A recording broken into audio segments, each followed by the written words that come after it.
आज मैं आपको बताऊँगा अगर आपका कान का पर्दा फट जाए तो आपको क्या करना है। नमस्कार, मेरा नाम डॉक्टर दिशांत छाबड़ा है, मैं एक ENT and head and neck surgeon हूँ। तो अगर आपका कान का पर्दा फट जाए तो आपने सबसे पहले तो घबराना नहीं है। हम डिस्कस करेंगे कि कान का पर्दा होता क्या है, इसमें किस प्रकार इसमें छेद हो सकता है, अगर छेद हो जाए तो क्या-क्या लक्षण आएँगे। इमीडिएटली उसके बाद आपने क्या करना है, क्या नहीं करना है, इसके इलाज क्या-क्या होते हैं और कान में पर्दे में छेद ना हो उसके प्रिवेंशन के लिए, रोकथाम के लिए हम क्या-क्या कर सकते हैं। तो हम शुरुआत करते हैं कि कान का पर्दा होता क्या है। एक पतली सी झिल्ली होती है जो हमारे बाहर के कान यानी आउटर ईयर और अंदर के कान यानी मिडल ईयर को आपस में डिवाइड करती है, उसके बीच में रहती है।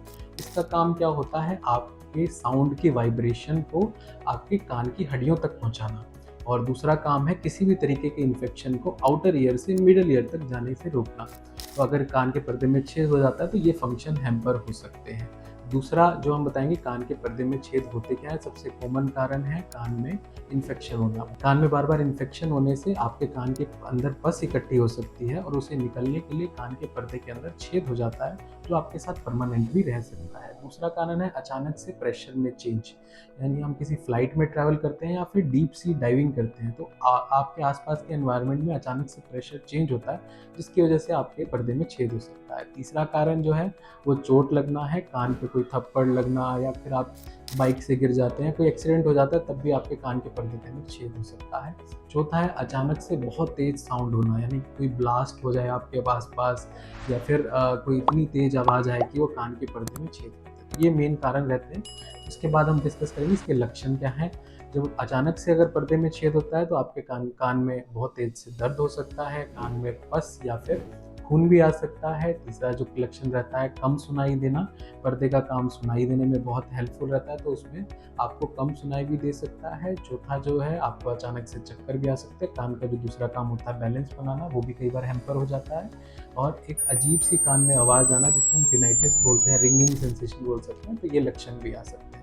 अब पर्दा अचानक से फट जाए तो आपने क्या करना है, सबसे पहले तो उसमें किसी भी प्रकार का तेल ड्रॉप्स वगैरह नहीं डालने हैं। एक ईएनटी स्पेशलिस्ट को दिखाना है, जो भी आपको मेडिकल ट्रीटमेंट देंगे वही फॉलो करना है। इसके बाद हम डिस्कस करेंगे कि अब इसमें ट्रीटमेंट क्या देना है, इलाज कैसे होता है। तो अगर कान के पर्दे में छेद छोटा है जिसे हम स्मॉल परफोरेशन बोलते हैं, तो आपके जो ईएनटी स्पेशलिस्ट हैं आपको कुछ खाने और डालने की दवाई देंगे, जिससे 90% पेशेंट की 2 हफ्ते के अंदर कान के छेद भर जाता है। अगर ये छेद नहीं भरता है या फिर ये छेद बड़ा है या लंबे टाइम से है, तो हमें सर्जिकल ट्रीटमेंट की ज़रूरत पड़ती है, जहाँ हमारे पास 2 ऑप्शन होते हैं, एक हम एंडोस्कोप से करते हैं, एक माइक्रोस्कोप से करते हैं।